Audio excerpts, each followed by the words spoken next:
హైదరాబాద్లో అర్ధరాత్రి అలజడి రేగింది. కొత్తపేటలోని వినాయక మండపాన్ని పోలీసులు కూల్చేశారు. పోలీసుల చర్యను స్థానికులు అడ్డుకునే ప్రయత్నం చేయడంతో ఉద్రిక్త పరిస్థితి ఏర్పడింది. 1986 నుంచి ఉన్న వినాయక మండపాన్ని పోలీసులు హఠాత్తుగా జేసీబీల సాయంతో కూల్చేశారు. మండపంలో ఉన్న దేవతామూర్తుల విగ్రహాలను తరలించారు. విషయం తెలుసుకున్న బజరంగ్ దళ్ కార్యకర్తలు ఆందోళనకు దిగారు.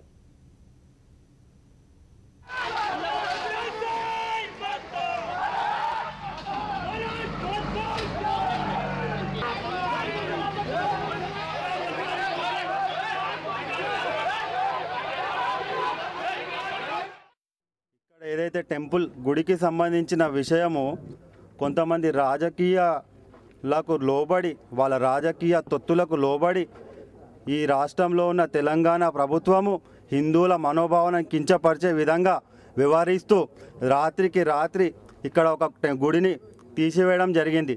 దీన్ని బజరంగ్ దళ్ చాలా తీవ్రంగా ఖండిస్తుంది. ఈరోజు కేసీఆర్ ఏం చేస్తుండు? సెక్యులరిజం అని చెప్తుండు. సెక్యులరిజం అంటే రాత్రి వచ్చి గుళ్ళు తీసేయడం సెక్యులరిజం.